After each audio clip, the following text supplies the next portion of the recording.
Hello students, मैं निखिल गुप्ता स्वागत करता हूं आप सभी का इस वीडियो में, जिसमें हम लोग एक्सरसाइज 3.5 कंप्लीट करने जा रहे हैं।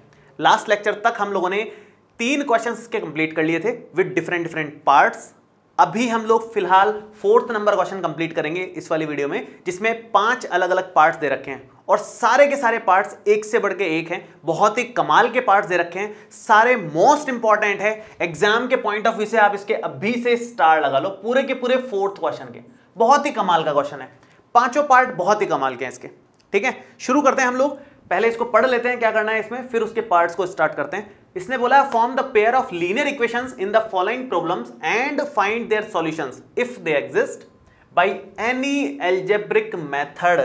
उसने कुछ फोर्सफुली नहीं बोला है कि क्रॉस मल्टीप्लिकेशन मेथड से ही करो, जबकि ये वाली जो एक्सरसाइज है 3.5 ये क्रॉस मल्टीप्लिकेशन मेथड वाली एक्सरसाइज है, लेकिन उसने कुछ फोर्सफुली नहीं बोला है कि क्रॉस मल्टीप्लिकेशन मेथड से करो।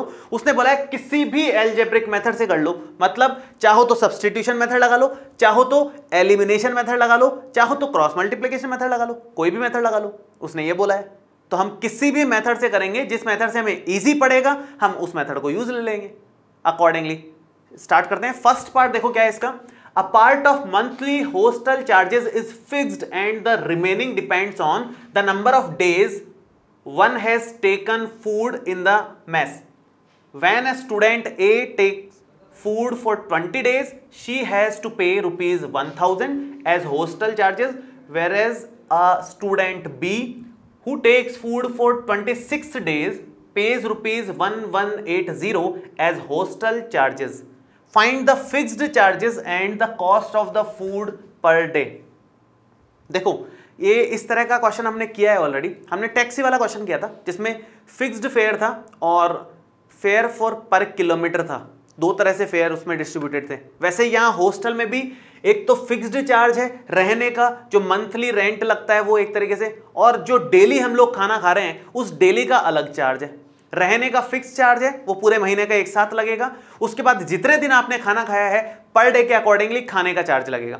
ये हिसाब किताब है मैथ्स का, है ना। तो इसने यही बोला है, इसने बोला है 20 डेज अगर आप खाना खाते हो तो 1000 रुपीज पूरे टोटल मैथ्स में देने पड़ते हैं with fixed charge and per day charge included. दोनों में मिला करके 1000 रुपये देना पड़ता है। हॉस्टल का चार्ज ये बनता है पूरे महीने का।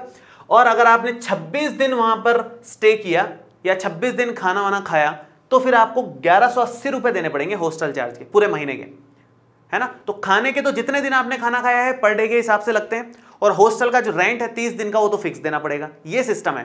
तो यहां पर आपको क्या पूछा है, find the fixed charges and the cost of food per day. तो आप फिक्स्ड चार्जेस को x अज्यूम कर लो और cost of food per day को y अज्यूम कर लो और अकॉर्डिंगली इक्वेशंस बना लो, उसके हिसाब से सॉल्व हो जाएंगे वो। तो यहां पर क्या लिखोगे आप, सॉल्यूशन में यहां पर स्टार्ट कर रहा हूं इसका। let fixed charges, let the fixed charges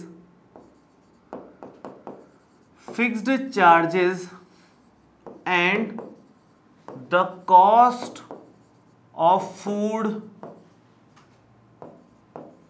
per day are x rupees and y rupees respectively, y rupees respectively. कि भाई फिक्स्ड चार्ज तो हमने x रुपीज ले लिया और जो वेरिएबल चार्ज है पर डे का चार्ज है वो y रुपीज हो जाएगा। उसका मतलब वेरिएबल चार्ज y रुपीज के हिसाब से हो जाएगा पर डे का जो चार्ज है।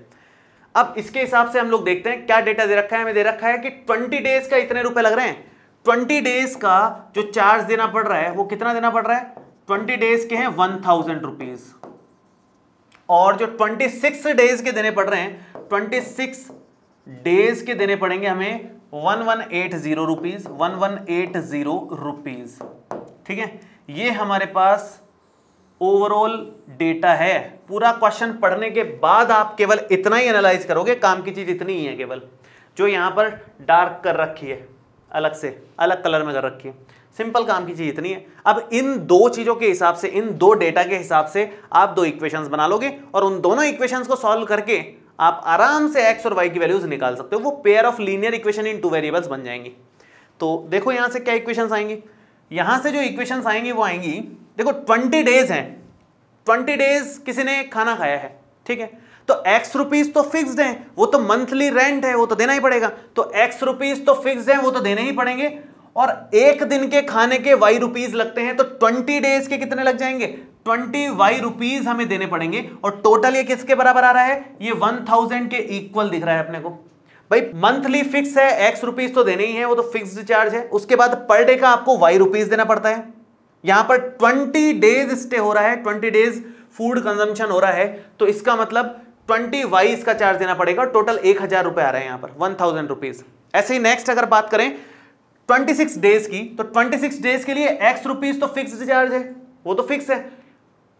कोई भी अगर स्टूडेंट है, एक दिन खाना खाए, 10 दिन खाना खाए, 20 दिन खाना खाए, कोई फर्क नहीं पड़ता, ये एक्स रुपीज तो सबके लगेंगे, ये तो फिक्स्ड चार्ज है, इसमें कोई कॉम्प्रोमाइज नहीं है।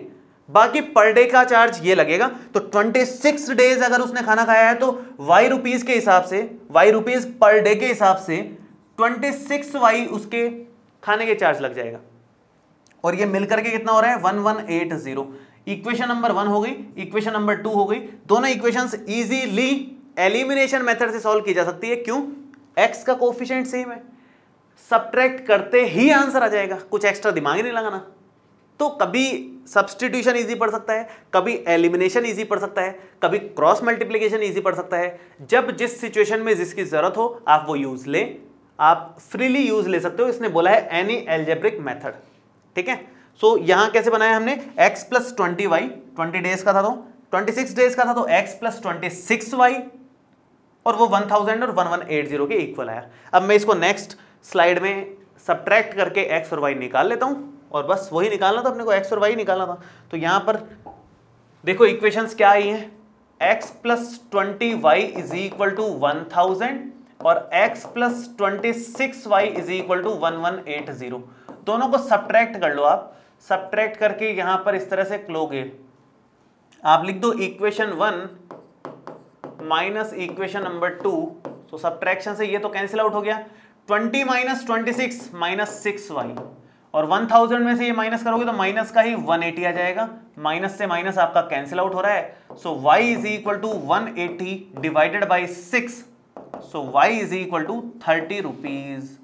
मतलब एक दिन के खाने के 30 रुपए लग रहे हैं, 30 रुपीज देने पड़ रहे हैं। ये तो पर डे वाला जो भी कॉस्ट था वो निकाल लिया हमने।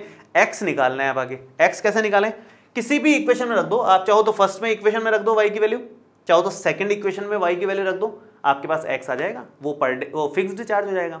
सो x plus 20y is equal to 1000। तो यहां पर लिखोगे आप, इक्वेशन 1 है हमारे पास, क्या है, x plus 20y is equal to 1000। तो y की वैल्यू यहां 30 उठा करके यहां रख दो। So x plus 20 into 30 is equal to 1000। That implies x plus 600 is equal to 1000। So x is equal to 1000 minus करना जरा 600, 400 रुपीज फिक्स्ड चार्ज हो गया हॉस्टल का। 400 रुपीज तो फिक्स्ड चार्ज है, और ये पर डे चार्ज है फूड का। तो ये ओवरऑल इस तरह से क्वेश्चन को करना है। तो मेन क्या था, मेन था ये दो इक्वेशंस कैसे आई, वो इन दोनों को देखते हुए इजीली आप निकाल सकते हो। सॉल्व तो बहुत इजीली कर लिया हमने, सिंपल एलिमिनेशन मेथड से सॉल्व हो गया क्वेश्चन, कोई ज्यादा मुश्किल काम करना ही नहीं पड़ा, ठीक है।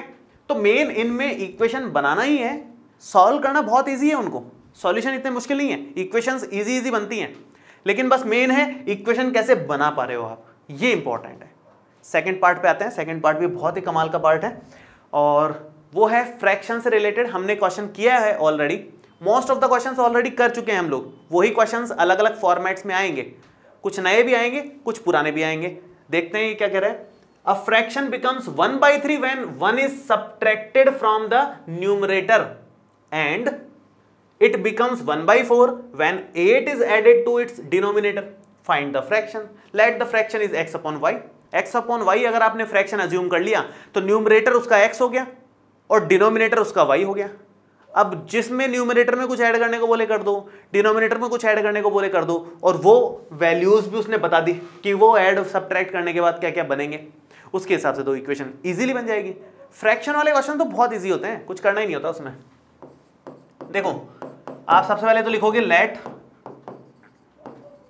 The fraction is x upon y। अब उसने क्या दिया हुआ है, उसने दिया हुआ है फ्रैक्शन बिकम्स 1/3, कि ये 1/3 हो जाएगी। कब हो जाएगी 1/3? When 1 is subtracted from the numerator. Numerator मतलब x है न्यूमरेटर। अगर उसमें से 1 सब्ट्रैक्ट कर देते हैं तो वो 1/3 के इक्वल हो जाती है। मतलब हमें गिवन है कि x माइनस 1 अपॉन y करेंगे तो वो 1/3 के इक्वल हो जाएगी। न्यूमरेटर में से 1 सब्ट्रैक्ट किया और डिनोमिनेटर को नहीं छेड़ा, कुछ बोला ही नहीं है डिनोमिनेटर के बारे में। इसका मतलब डिनोमिनेटर को कुछ नहीं करना है, सिर्फ न्यूमरेटर को छेड़ना है और कुछ नहीं है। ठीक है, तो न्यूमरेटर में 1 सब्ट्रैक्ट किया और 1/3 ये बन गया। उसके बाद उसने बोला है एंड इट बिकम्स 1/4। 1/3 नहीं बने, 1/4 कब बन सकता है? When 8 is added to its denominator, 8 is added to its denominator। अगर x अपॉन y प्लस 8 कर देते हो तो वो 1/4 बन जाएगा। इस बार इसने सिर्फ डिनोमिनेटर की बात की है तो डिनोमिनेटर में किया 8 ऐड, बस सिंपल सी 2 इक्वेशंस यहां से बन जाएंगी, क्रॉस मल्टीप्लाई से इजीली बन जाएंगी। ये 3 इधर ले लो, 3 इंटू एक्स माइनस 1 हो गया और इक्वल में y इंटू 1 हो गया, तो ये बन गया अपना 3x माइनस 3 इक्वल में y। ये इक्वेशन नंबर हमारी 1 हो गई। दूसरी इक्वेशन उधर से देख लेते हैं। दूसरी इक्वेशन यहां से आएगी, ये इधर ले लो 4x और इक्वल में y प्लस 8 अगर 1 से मल्टीप्लाई करते हो तो y प्लस 8 यहां पर आ जाएगा। ठीक है, अब 2 इक्वेशंस हमारे सामने हैं। दोनों इक्वेशंस को किसी भी मेथड से आप सॉल्व कर सकते हो, आपकी चॉइस है। बाकी मुझे यहां पर जो बेटर लग रहा है वो ये लग रहा है कि यहां से y की वैल्यू निकली हुई रखी हुई है अपने पास में, तो सब्स्टिट्यूशन से इजीली हो जाएगा। इक्वेशन 1 से y की वैल्यू उठा करके इक्वेशन नंबर 2 में रख दो, आराम से x और y दोनों मिल जाएंगे, आपको इजीली मिल जाएंगे, कुछ काम नहीं है एक्स्ट्रा। और तो आप लिखोगे put the value of y from equation 1 to equation 2। ठीक है, अगर रखते हैं तो क्या बनेगा? ये बनेगा 4x इज इक्वल टू, मैं नेक्स्ट पेज पे कर लेता हूं, 4x is equal to y plus 8। तो y कितना है? 3x minus 3। y है हमारा 3x माइनस 3 और उसमें 8 ऐड कर दो, तो ये 3x को आप एक तरफ ले लो, थोड़ा सिंप्लीफाई हो जाएगा। 4x माइनस 3x और इक्वल में माइनस 3 प्लस 8 चल रहा है, यहां तो x हो गया और 8 माइनस 3 प्लस का 5 हो जाएगा। ये हमारे पास फाइनल आंसर आ गया। x की वैल्यू 5 आ गई, इजीली आ गई। y निकालने के लिए ये रही इक्वेशन नंबर 1। यहाँ y निकला हुआ रखा ही है, जरूरी नहीं है इसमें रखो, इसमें भी रख सकते हो, लेकिन यहाँ y ऑलरेडी निकला हुआ है, y is equal to 3x minus 3 है, सो इक्वेशन 1 ही लिख लेते हैं हम लोग। इक्वेशन 1 में क्या लिखा हुआ है? y is equal to 3x minus 3, तो x की वैल्यू 5 यहाँ रखने में कोई दिक्कत ही नहीं है। ये 5 रखा, 15 माइनस 3 ये हमारे पास आ जाएगा 12 के इक्वल। ठीक है, सो 5 अपॉन 12, x अपॉन y होती है फ्रैक्शन यहाँ लिख दो। क्या बनी हमारी फ्रैक्शन? हमारे पास फ्रैक्शन आया x अपॉन y के अकॉर्डिंग 5/12, ये हमारी फ्रैक्शन आ गई, सिंपल एकदम। ठीक है, और अब नेक्स्ट थर्ड वाला है। थर्ड वाला बड़ा कमाल का क्वेश्चन है, बहुत ही कमाल का। इसने बोला है Yash scored 40 marks in a test getting 3 marks for each right answer and losing 1 mark for each wrong answer. Had 4 marks been awarded for each correct answer and 2 marks been deducted from each incorrect answer, then Yash would have scored 50 marks. How many questions were there in the test? बहुत ही कमाल का question. कितने question है test में, और question में information क्या दे रखी है पहले वो लिख लेते हैं हम लोग। इंफॉर्मेशन जो दे रखी है वो पहले एक बार लिख लेते हैं। इंफॉर्मेशन ये दे रखी है कि अगर मार्किंग सिस्टम ऐसी हो कि जितने करेक्ट क्वेश्चन किए हैं उनके 3 मार्क्स मिलेंगे और जो इनकरेक्ट क्वेश्चंस हैं उनके 1 मार्क्स कटेंगे, नेगेटिव मार्किंग भी है। तो अगर मार्किंग ऐसी हो कि +3 फॉर करेक्ट आंसर और -1 फॉर इनकरेक्ट आंसर, अगर मार्किंग ऐसी हो तो फिर उस केस में यश को मिलेंगे 40 मार्क्स। मार्किंग चेंज कर दें, मान लो मार्किंग ऐसी कर दें कि सही आंसर पे तो 4 मार्क्स मिलेंगे लेकिन रॉन्ग आंसर पे 2 मार्क्स कटेंगे। तो अगर मार्किंग चेंज कर दें +4 फॉर करेक्ट आंसर और -2 फॉर इनकरेक्ट,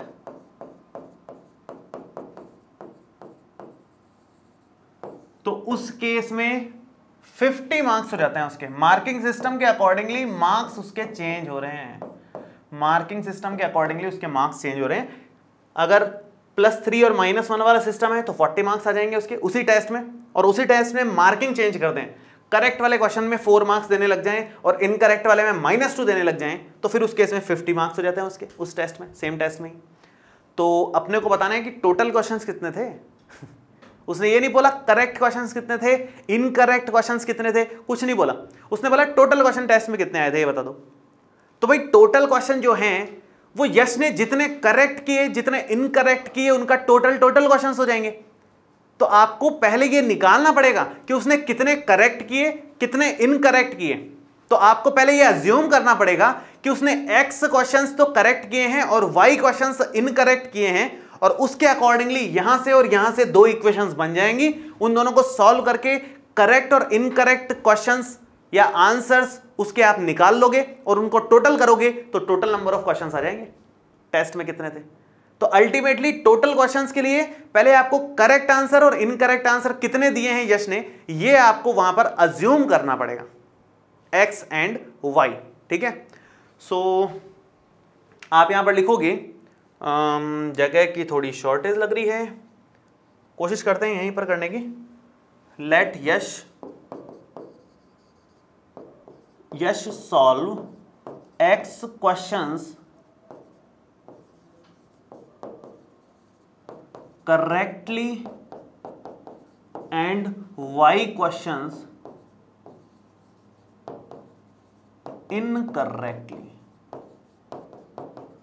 ठीक है, x क्वेश्चंस तो करेक्ट सॉल्व किए उसने, y क्वेश्चंस इनकरेक्ट सॉल्व कर दिए। तो अकॉर्डिंगली फिर यहां से उसकी इक्वेशंस क्या बनेंगी। अगर उसने x क्वेश्चंस करेक्ट किए हैं और y इनकरेक्ट किए हैं तो एक करेक्ट क्वेश्चन पे 3 मार्क्स मिल रहे हैं। यहां पर एक करेक्ट क्वेश्चन पे 3 मार्क्स मिल रहे हैं, तो अकॉर्डिंगली 3x मार्क्स मिल जाएंगे क्योंकि उसने x करेक्ट किए हैं, और y इनकरेक्ट किए हैं, इनकरेक्ट पे -1 है, तो y इनकरेक्ट किए हैं तो -y आ जाएंगे, और ये मिलकर के 40 मार्क्स के इक्वल आ रहा है। इक्वेशन नंबर 1 हो जाएगी यहां से फर्स्ट वाले फॉर्मेट के अकॉर्डिंगली। सेकंड वाले फॉर्मेट की अगर बात करें तो +4 मिल रहे हैं करेक्ट आंसर पे, और उसने x क्वेश्चंस के करेक्ट आंसर दिए हैं, तो +4 मिल रहे हैं तो 4x हो जाएगा। यहां पर x क्वेश्चंस के करेक्ट दिए हैं, तो एक करेक्ट क्वेश्चन का आंसर देने पर 4 मार्क्स मिल रहे हैं, x करेक्ट क्वेश्चंस के आंसर देने पर 4x मार्क्स मिल जाएंगे कुल उसको टोटल मिला करके। और इनकरेक्ट y क्वेश्चंस किए हैं उसने, और एक इनकरेक्ट क्वेश्चन पे -2 मिल रहा है, नेगेटिव मार्किंग -2, तो एक इनकरेक्ट पे -2 तो y पे -2y, और ये मिलकर के 50 मार्क्स के इक्वल हो रहे हैं। और ये हमारे पास 2 इक्वेशंस आ गई हैं, एक इससे आ गई है एक इससे आ गई है। +3 for correct answer x questions के दिए हैं तो +3x, -1 फॉर इनकरेक्ट आंसर्स हैं y क्वेश्चंस के तो -1y, और इक्वल में 40 मार्क्स। ऐसे ही सेम +4 फॉर करेक्ट आंसर तो +4 for x questions 4x marks हो गए। और ऐसे ही अगर -2 है इनकरेक्ट आंसर्स के लिए और y क्वेश्चंस के इनकरेक्ट आंसर हुए हैं तो -2y मार्क्स यहां पर हो गए, और मिलकर के 50 मार्क्स हो गए वो। अब 2 इक्वेशंस आपके सामने, इन दोनों को सॉल्व करना है, बस इतना सा काम है। दोनों इक्वेशंस को सॉल्व करने से पहले ये जो सेकंड इक्वेशन है उसको थोड़ा सा मैं और सिंप्लीफाई करने की कोशिश कर रहा हूं, ताकि ये थोड़ा सा सिंप्लीफाई होकर के ईजी बन जाए। और भी यहां से 2 कॉमन आ रहा है, इजीली दिख रहा है 2 कॉमन आ रहा है, कोई दिक्कत ही नहीं है उसमें। 2x - y बचेगा यहाँ पर, और इक्वल में 50 आ रहा है यहाँ पे, और यहाँ से 2 अगर डिवाइड में दे दो तो 2x - y की वैल्यू 50 डिवाइडेड बाई 2 25 हो जाएगी, और ये हमारे पास सेकंड नंबर इक्वेशन हो गई, ये हमारे पास फर्स्ट नंबर इक्वेशन हो गई। इजीली दोनों सॉल्व हो जाएंगे। अब क्यों, y का कोफिशिएंट 1 है इधर भी और इधर भी, मतलब -1 है, सेम है, सेम कोफिशिएंट के केस में हमेशा एलिमिनेशन लगाया करो, सबसे सिंपल पड़ता है, एलिमिनेशन बेस्ट है अगर कोफिशिएंट सेम है तो यहां पर मैं एलिमिनेशन मेथड से करूंगा। नेक्स्ट वाले स्लाइड पे लिख रहा हूं 3x minus y is equal to 40, इस तरफ कर देता हूं मैं, 3x minus y is equal to 40 और दूसरी है 2x minus y is equal to 25, 2x minus y is equal to 25। अगर हमने इक्वेशन 1 माइनस इक्वेशन 2 किया तो रिजल्ट क्या बनेगा, माइनस करने से साइन चेंज हो जाते हैं, साइन चेंज होंगे तो ये तो माइनस साइन हो जाएगा, प्लस की जगह माइनस की जगह प्लस साइन ले सकते हो, प्लस की जगह माइनस साइन ले सकते हो, कैंसिल आउट हो गया। 3x minus 2x, simple x बचा और इक्वल में 40 माइनस 25 15। तो 15 क्वेश्चंस के एकदम करेक्ट आंसर दिए हैं, एकदम करेक्ट आंसर दिए हैं 15 क्वेश्चंस के। नेक्स्ट, अब इनकरेक्ट के लिए आप चाहो तो इक्वेशन नंबर 1 में रख दो, इक्वेशन नंबर 2 में रख दो, आपकी चॉइस है। मैं 2 में रख देता हूं, 2 में रख रहा हूं मैं। सो इक्वेशन नंबर 2 क्या है अपने पास, वो है 2x minus y is equal to 25 और x की वैल्यू अगर यहां रखते हैं तो 15 इंटू 2, मतलब 2 इंटू 15 कह लो, एक ही बात है, मैंने उल्टा लिख दिया इसको, 2 पहले लिखा हुआ है तो 2 लिख लो, x की वैल्यू 15 यहां रखोगे और माइनस वाई इक्वल में 25 आ रहा है, ठीक है। अब यहां से 15 इंटू 2 हो जाएगा 30 के equal, 15 into 2 30, minus y equal में 25, ये आप उस तरफ ले लो, माइनस का प्लस हो जाएगा और ये इस तरफ लेके आ जाओ, तो क्या बनेगा final, 30 minus 25 is equal to y. So 5 questions के उसने इनकरेक्ट आंसर दिए हैं और 15 क्वेश्चंस को करेक्टली सॉल्व किया एकदम, ये है ओवरऑल। तो टोटल क्वेश्चंस कितने थे, total questions in test is equal to x plus y, correct answer plus incorrect answers, 15 plus 5 is equal to 20। हमारा ये था क्वेश्चन कि भाई टेस्ट में क्वेश्चन कितने थे, क्वेश्चन टोटल 20 थे, जिसमें से 15 उसने करेक्ट किए हैं, 5 उसने इनकरेक्ट किए हैं, ये उसका आंसर हो जाएगा। तो इस तरह से क्वेश्चन को सॉल्व करना था। सिस्टमेटिकली हमने 2 इक्वेशंस बनाई हैं, उसका लॉजिक यहाँ पर है। पहले ये जो भी डेटा दे रखा होता है क्वेश्चन में उसको लिख लिया करो, उससे आपका थोड़ा सा सिंप्लीफाई हो जाएगा क्वेश्चन, आपको बार बार इसको इतना लंबा चौड़ा सा नहीं पढ़ना पड़ेगा अगर आप सिंप्लीफाइड वर्जन में डेटा यहाँ पर लिख लेते हैं तो। उसके बाद इक्वेशन बनाना इतना मुश्किल काम नहीं है, आराम से बना सकते हैं आप, ठीक है।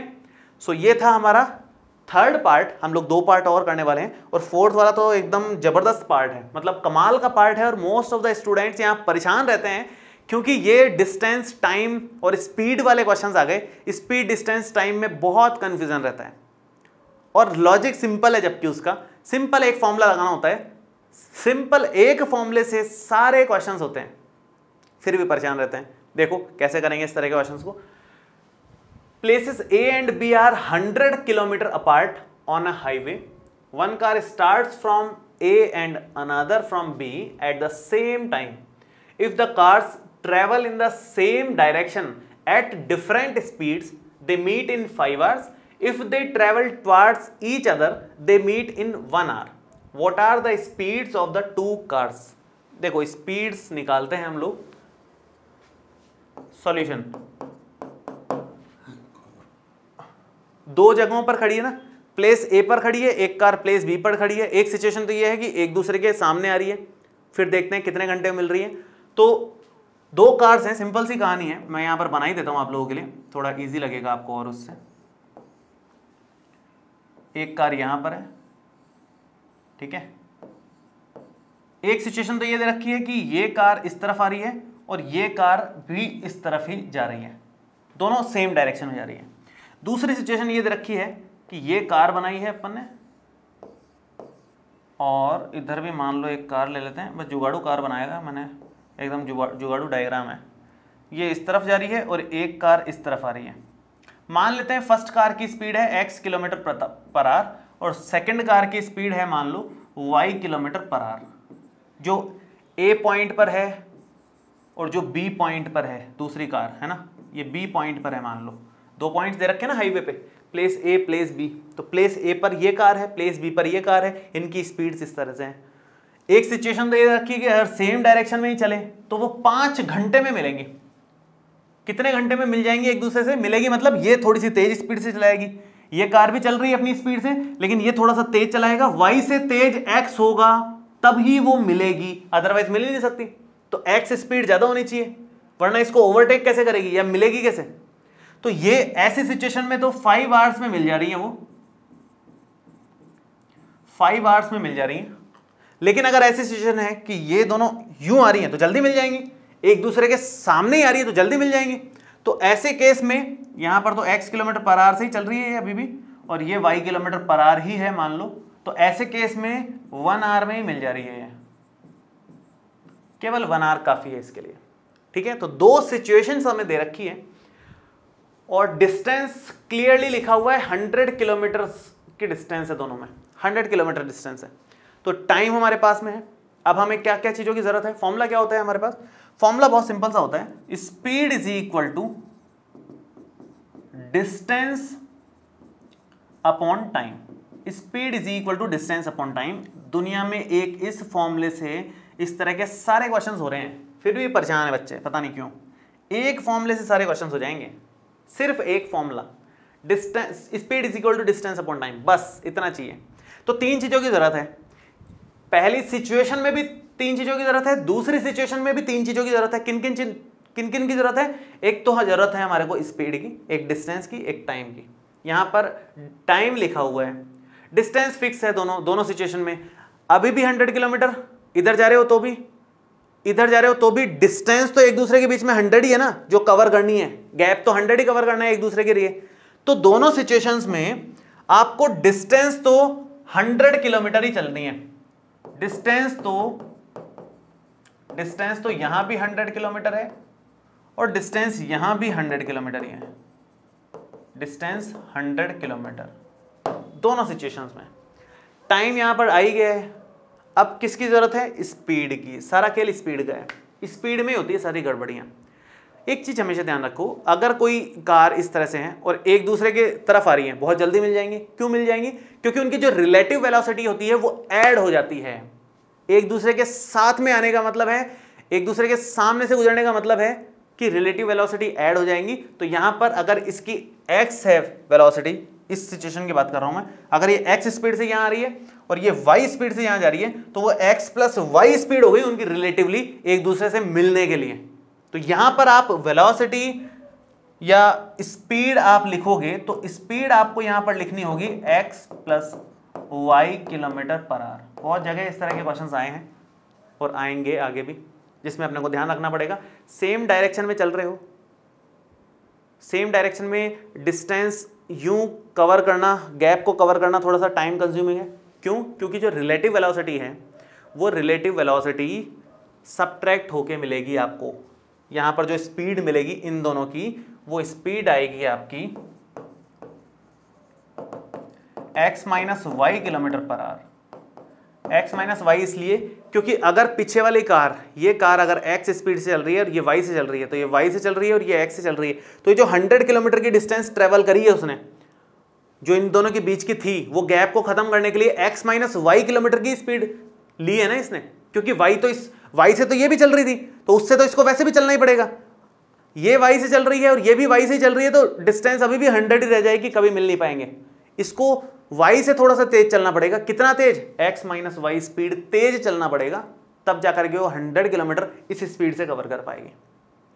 तो स्पीड कहने का मतलब बस ये ट्रिक ध्यान रखो कि अगर सेम डायरेक्शन में चल रहे हो तो स्पीड आपको माइनस में लेनी है, अगर अपोजिट डायरेक्शन में चल रहे हो तो स्पीड तेज हो जाएगी, इसलिए तो जल्दी मिल गए हो। सेम डायरेक्शन में चल रहे थे तो स्पीड आपकी ओवरऑल कम हो जाती है, क्योंकि वो भी इधर ही चल रही है, आप भी उसके पीछे चल रहे हो, तो टाइम लगेगा पहुंचने में, क्योंकि स्पीड कम हो गई हमारी, ओवरऑल रिलेटिव स्पीड कम हो गई अपनी। ठीक है, सो दोनों सिचुएशन में speed is equal to distance upon time वाला फॉर्मूला लगा दो। मैं यहां लगा देता हूं, एक बार लिख देता हूं यहां।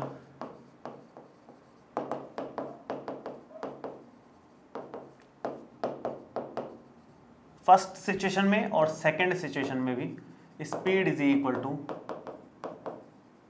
Distance upon time. अब देखो क्या आएगा आंसर। यहां पर अगर हम बात करें तो पहली सिचुएशन ये है, स्पीड मतलब x minus y is equal to distance upon time 100/5, x minus y is equal to 100/5, so x minus y is equal to 20, equation number 1। ठीक है, नेक्स्ट अगर इसकी बात करूं मैं, speed is equal to distance upon time की, तो यहाँ पर देखो स्पीड मतलब x प्लस वाई, डिस्टेंस मतलब 100 और टाइम है 1 hour, so x plus Y is equal to 100/1, that means x plus Y आ गया 100 के इक्वल। ये हमारी इक्वेशन नंबर 2 है। दो इक्वेशंस हमारे सामने हैं, इन दोनों इक्वेशंस को सॉल्व करना है। सॉल्व करने के लिए आपको क्लियरली दिख रहा है कोफिशिएंट सेम है, एलिमिनेशन मेथड बेस्ट है। अगर कोफिशिएंट सेम है तो दिमाग ही नहीं लगाना, तो आप यहाँ पर क्या करोगे, इक्वेशन 1 प्लस इक्वेशन 2 करते ही काम हो जाएगा हमारा, दोनों को ऐड करने से ही काम हो जाएगा। तो x प्लस वाई तो 100 दे ही रखा है, एक x माइनस वाई हमारे को कितना रखा था 20, दोनों को ऐड करोगे तो ये खत्म हो जाएगा, प्लस वाई से minus y cancel out add करते ही, और x और x मिल करके 2x हो जाएगा। So 2x is equal to 20 plus 100 120, so x is equal to 120/2 is equal to 60 kilometre per hour की स्पीड है भाई, जो तेज चल रही है उस कार की, जो पीछा कर रही है ना कार ये वाली, इसकी 60 किलोमीटर पर आवर स्पीड है। और दूसरी वाली कार की स्पीड किसी भी इक्वेशन में रख दो, सेकंड फर्स्ट जिसमें भी रखो, इक्वेशन 2 में रख देता हूं मैं। सो इक्वेशन नंबर 2 से हमें y भी मिल जाएगा, x प्लस वाई अगर 100 है और x अपना 60 है तो y 40 ही आएगा, जाहिर सी बात है। So y is equal to 100 minus 60, that means 40 kilometre per hour. तो एक कार तो 60 किलोमीटर पर आवर से जा रही है, एक कार 40 किलोमीटर पर आवर की स्पीड से जा रही है। तो ये फाइनल आंसर है। तो जो इस क्वेश्चन में दमदार बात थी वो पीछे वाली स्लाइड में थी, यहाँ तो कैलकुलेशन करी है, यहाँ कुछ विशेष काम नहीं किया, स्पेशल काम नहीं किया। स्पेशल काम यहाँ किया गया है, यहाँ पर स्पेशल ये किया गया है कि भाई सेम डायरेक्शन में चल रहे हैं तो स्पीड ये होगी, बाकी डिस्टेंस तो दी हुई है क्वेश्चन में, टाइम क्वेश्चन में दिया हुआ है, मेन दिमाग हमने यहाँ लगाया है। सेम ऐसे ही अगर सेम अपोजिट डायरेक्शन में आ रही हैं, एक दूसरे के सामने आ रही हैं, तो फिर आपकी स्पीड x प्लस वाई जुड़ जाएगी और टाइम बहुत कम लगेगा मिलने में, 1 आवर का लगेगा। इस तरह से क्वेश्चन को सॉल्व करना है, बहुत सिंपल तरीका है, कोई मुश्किल काम नहीं है इसमें। ठीक है, नेक्स्ट 4th के बाद नंबर 5 की बारी है।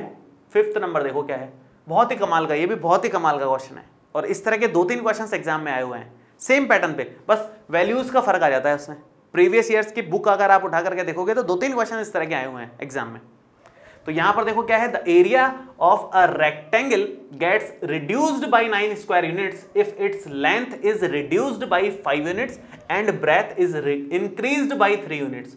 If we increase the length by 3 units and the breadth by 2 units, the area increased by 67 square units. Find the dimensions of the rectangle. Rectangle में लेंथ है, विड्थ है, ये दो चीजें निकालनी है अपने को। डायमेंशंस का मतलब लेंथ और विड्थ दोनों होती है। तो यहां पर लिखोगे let length of rectangle is x units and breadth लिख दो या आप उसको विड्थ लिख लो, एक ही बात है, कोई फर्क नहीं पड़ता। तो यहां पर आएगा length of rectangle is x units and breadth is y units. ये हमने अज्यूम कर लिया, ठीक है। अब उसने क्या बोला है, area of rectangle gets reduced by 9 square units, मतलब 9 स्क्वायर यूनिट्स कम हो जाता है एरिया इसका। अच्छा, इसका एरिया कितना है, जो नॉर्मल रेक्टेंगल है उसका एरिया कितना है, ये नॉर्मल रेक्टेंगल है जिसमें लेंथ x है, विड्थ उसकी y है, इसका एरिया जो आएगा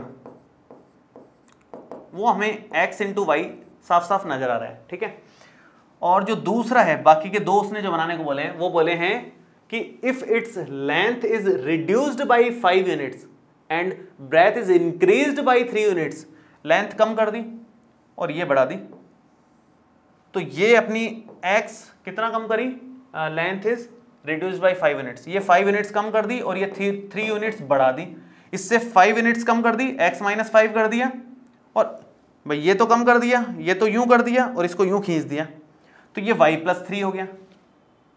3 यूनिट्स इसको यूं खींच दिया और इसको यूं कर दिया, तो जो एरिया आया उसके हिसाब से एरिया कितना आ रहा है, उसके हिसाब से एरिया वैसे कितना आएगा, L इंटू बी होता है, मतलब x माइनस 5 को मल्टीप्लाई ही करना पड़ेगा अपने को y प्लस 3 से, और तो कोई हिसाब किताब है ही नहीं इसमें। लेकिन उसने क्वेश्चन में क्या दिया हुआ है कि जो एरिया अब आएगा, जो इस कैलकुलेशन से एरिया बनने वाला है, वो रिड्यूस्ड है 9 स्क्वायर यूनिट्स पुराने वाले से। पुराना वाला कितना था, xy, तो एक्चुअल में ये xy माइनस 9 है। देखा जाए तो ये जो एरिया आया है वो xy माइनस 9 आया है, पुराना जो एरिया था उससे 9 स्क्वायर यूनिट्स रिड्यूस्ड आया है, हमें माइनस करके मिला है हमें।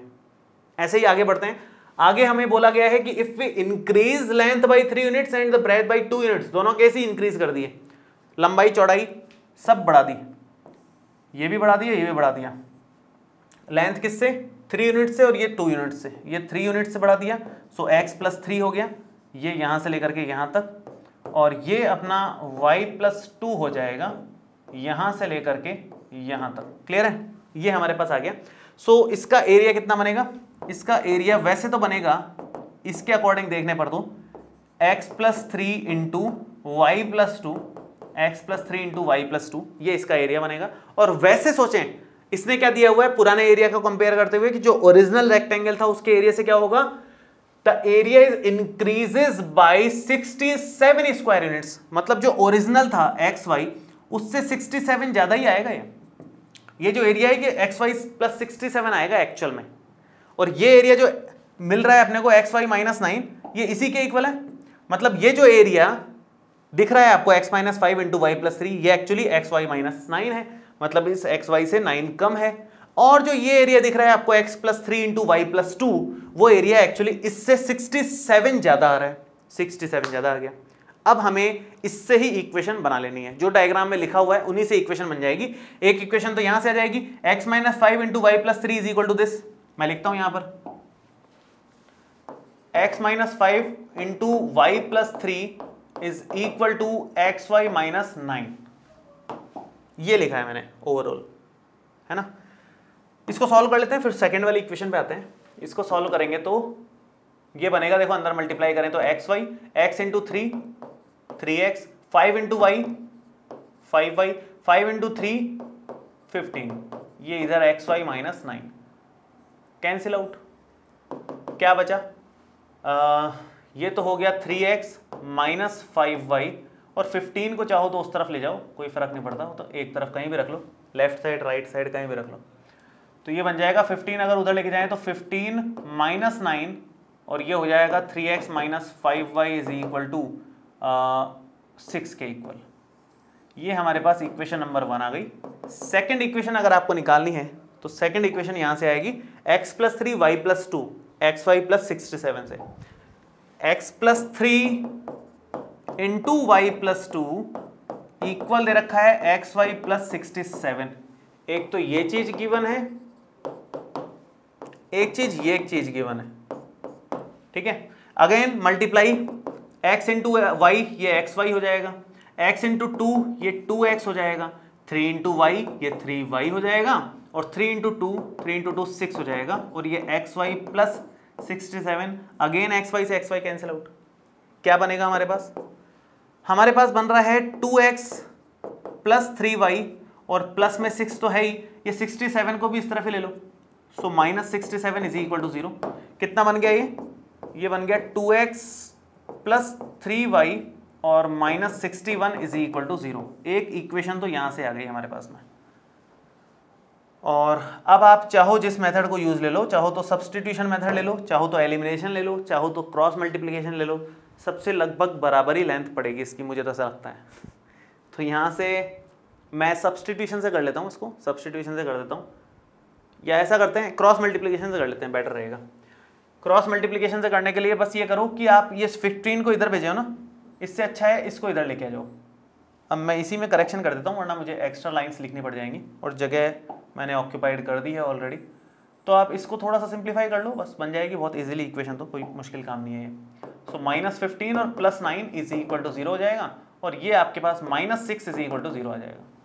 ठीक है, दो इक्वेशंस आपके सामने हैं, मैं क्रॉस मल्टीप्लिकेशन मेथड से इसको सॉल्व कर रहा हूँ। ये है 3x -5y -6 is equal to 0। Cross multiplication method में क्या है, इक्वल में 0 होना चाहिए, सब कुछ एक तरफ होना चाहिए।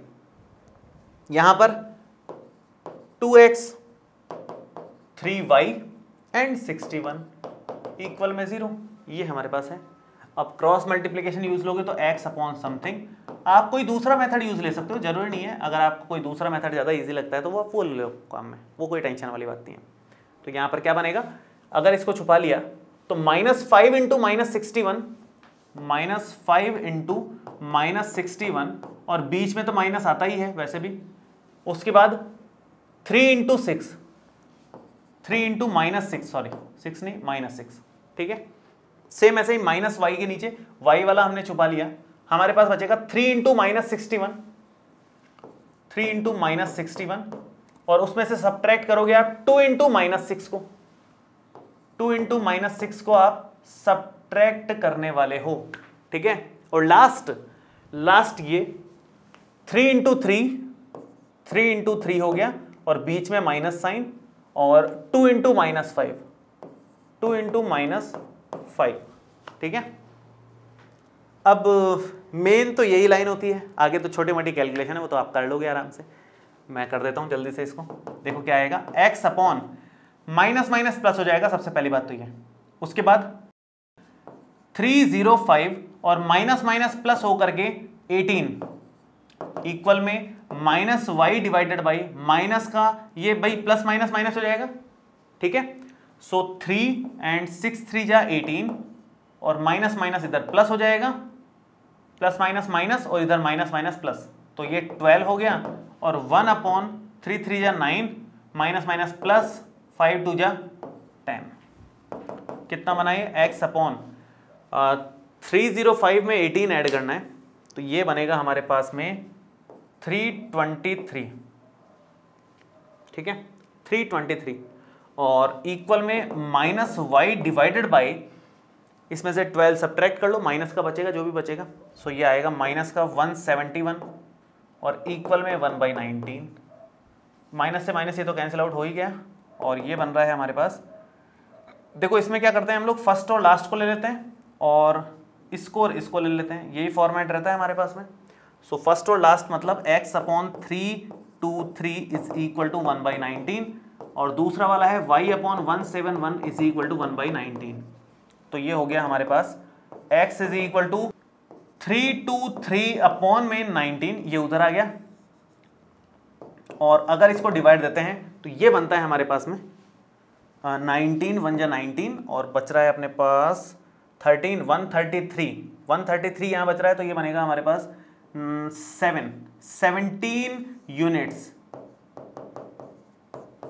17 यूनिट्स आ गया x। लेंथ आ गई 17 यूनिट्स, और जो विड्थ है, जो ब्रेथ है, वो कितनी आएगी इधर से, y आएगी 171। अगर हम यहां पर ले लें तो 171 upon 19 which is equal to 9 units.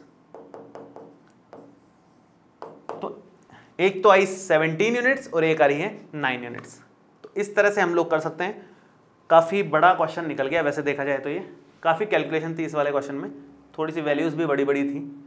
Main था ये, आप समझ पा रहे हो कि नहीं, मेन तो यही है, बाकी तो कैलकुलेशन है। ये अगर आप समझ पा रहे हो, लॉजिक तो यहीं पर है, कैलकुलेशन तो आप कर लोगे होपफुली, मेन लॉजिक समझने वाली बात है। सो ये हमारे पास फाइनली डायमेंशंस आ गई हैं, दोनों के दोनों 17 यूनिट्स और 9 यूनिट्स। इस तरह से हम लोगों ने 3.5 एक्सरसाइज कंप्लीट कर लिए पूरी तरीके से।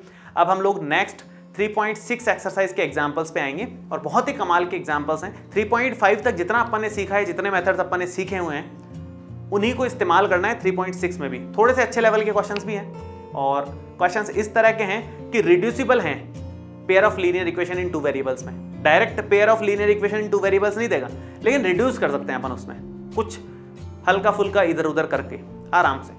तो वो वाले क्वेश्चंस हम लोग नेक्स्ट वीडियो से डिस्कस करने वाले हैं। लास्ट एक्सरसाइज बची हुई है, उसके बाद थर्ड चैप्टर पूरी तरीके से कंप्लीट हो जाएगा।